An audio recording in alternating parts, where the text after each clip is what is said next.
물안 쳐. 웬일이야 이게? 물안 쳐. 웬일이야 이게? 웬일이야? 저 차는 뭐야?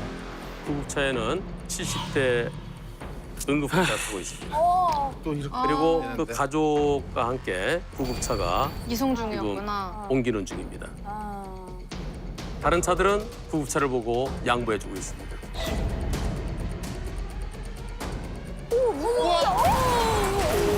아니 사람이 튀어나왔겠어 거의. 웬일이야. 속도가 너무 말이 안 어떡해. 된다. 진짜. 너무 빠른데? 속도가 얼마나 될까요? 한 130 넘을 것 같은데요? 것 같아요. 저 뒤에서부터 달려왔나 봐. 제한속도 60인데요.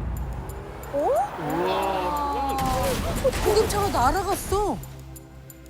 속도가 134. 와 60도로에서 말이 되니? 왜 저래? 저 구급차는 다른 차에 양보하는 거 보고 그래. 한 칸 한 칸. 그리고 지나가는 때 총알처럼 달려와. 저 구급차에게 잘못이 있을까요? 없죠. 없어요. 이미 앞차 4대가 다 멈춰져 있는데, 그지? 그러니까. 신호가 바뀌었는데도 안 가고. 눈치 에이, 있고. 저런 속도는 말이 안 돼. 들렸을 텐데. 정말 진짜 또 안에 환자분들 어디 환자분. 뵙지도 않았잖아요. 그렇지, 그렇지. 어떡해. 이 사고로 어떡해. 응급 환자인 남편을 병원으로 모시고 가던 아내분께서 아이고. 돌아가셨습니다. 어머. 그 안에 타고 계시다가요. 보호자가 한번 따라가시잖아. 그래요. 웬일이야. 아내를 잃으신 슬픔 구성에서 헤어나지 못하시는 그분의 목소리를 들어보시겠습니다. 저렇게 천천히 조심스럽게 오시는데, 그지? 순식간에 아. 2023년 8월 21일 밤 10시 52분 표차로에서 사고가 난 거예요. 그날 밤 10시 전후로 해서 제가 암 투병 중인데 몸의 왼쪽 부분이 마비가 왔어요. 아이고. 그래서 우리 집사람이 119에 이동을 하자 그래서 집에서 119 대원들이 앰뷸런스에다 집어넣는데 운전석에 있는 쪽으로 이제 제가 머리를 두고 제 왼쪽에는 119 여자 구조대원이 앉고 제 발끝 뒷문 해치 있는 데예요. 거기 보호자석에 거기 우리 사람이 앉고 저길 박았는데. 아, 어떡해. 충격을 가했을 때 그 차고 부딪힌 줄도 모르고 기억이 안 나요. 근데 다른 구조대원들이 저를 도로 옆에 놨다가 놨어요. 이불 같은 거 뒤집어 씌워가지고서 그때 이제 눈에 비친 게 네 거리에 가로등이 비치고 뭐하고 아 이게 사고가 난 거로구나 하는 걸 그때 처음 인지했어요.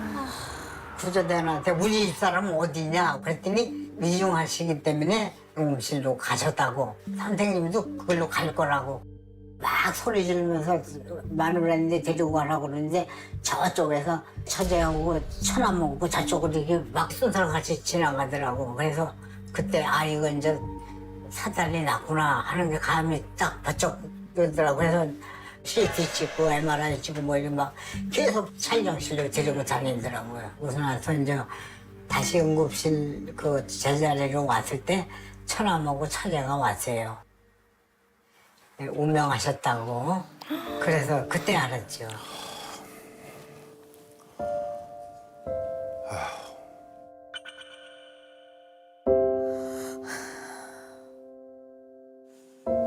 나 때문이라는 생각 계속 하고 사실 거 아니에요. 그렇지. 본인이 안 아팠으면 이런 생각하고. 나중에 그거를 경찰에서 받아요. BMW가 쏜살같이 진짜 다시 봐도 미쳤다, 진짜. 그래가지고서 구급대 차량의 오른쪽 어머. 뒤 밑부분을 갖다 들이받았어요. 저희 집사람이 거기 앉았다가 탕 하고 치니까 뒤 해치 문이 찌그러지면서 문이 열렸어요. 3바퀴를 돌았다. 그러니까 우리 집사람이 그 도는 원심력에 의해서 도로로다가 튕겨서 나간 거죠. 그래서 현장에서 죽은 거예요.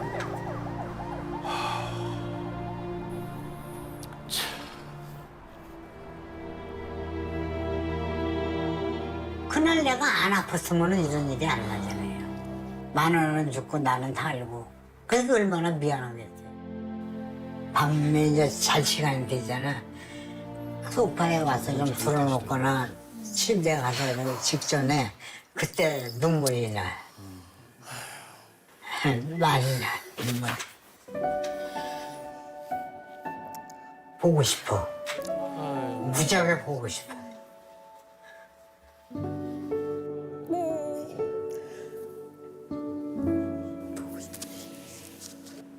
보고 싶으실 거예요. 결혼한 지가 제가 70년에 하니까 55년이 넘었잖아요.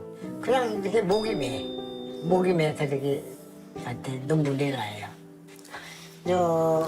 그렇게 정 생각이 나고 그러면 그 이튿날 꼭 닭골당을 가는 거야. 닭골당에 가면 제가 여보 나왔어 그래요. 그러고서 우리 큰애는 어떻고 딸은 어떻고 그러면서 뭐 이런 얘기 저런 얘기 내가 하는 거죠 혼자. 항상 미안하고 항상 비통하고 슬픈데 나중에 이제 제가 영혼의 세계에 가서 마누라를 만났을 때 이 재판권에 대해서 내가 아주 최선을 다해서 당신 억울하지 않게끔 다 하고 왔으니까 걱정하지 말아라. 그런 얘기를 꼭 하고 싶다고. 처음에 50년을 함께 계셨는데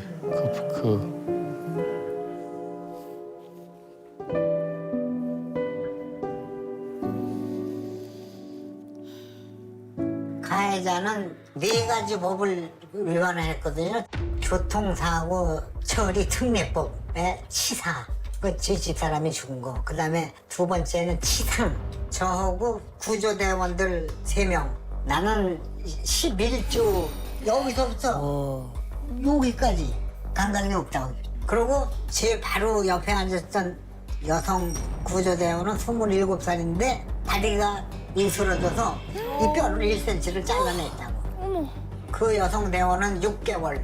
운전한 소방관은 코뼈 이 얼굴이 나갔어요. 그 다음에 조수석 갈비뼈. 많이들 다치셨네. 3번째는 기본적인 그 의무보험 드는 거 깡통차에 하나도 안 들었어요. 보험도 안 들어져 있어. 보험을 안 들었어? 4번째는 도로교통법 위반 과속. 그 4가지입니다. 근데 사관이 뭐 위로 전화니 뭐 합의보다는 전화 지금 현재 이 시간까지도 전화 한 통 안 왔어요. 와.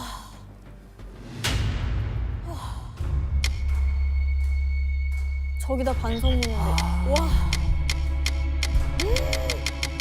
법원에 반성문은 일주일마다 한 번씩 제출을 했어요. 피해자를 완전히 기만하는 거예요. 일주일마다 한 번씩. 그렇게 해가지고서 이 내용을 뭐를 썼다는 거는 모르는 거 아니에요? 법원한테만 무슨 반성문을 제출하는 생각을 피해자인 제가 하게끔 만들어서 관하게 됐지요. 지 혈량 줄이려. 아. 이거 진짜 나쁜 놈이네. 진짜. 저런 기회를 왜 주는 거야? 어디다 반성해 진짜. 근데 판사님이 5년을 선고한다. 아 진짜요? 아유 이거는 아니지. 사람이 죽은 거가 최고 법정형이 5년이랍니다. 그래서 그 5년을 줬다 이거예요.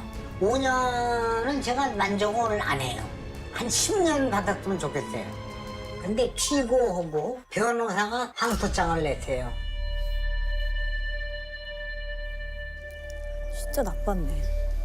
저는 대항하는 방법이 검사님을 통해서 대항하는 방법밖에 없거든요. 그러니까 제가 저거 하는 거는 엄벌을 청원하는 진정서라는 거를 보내기 위해서 제가 며칠날 밤을 썼어요. 아휴, 아 진짜 어떡해.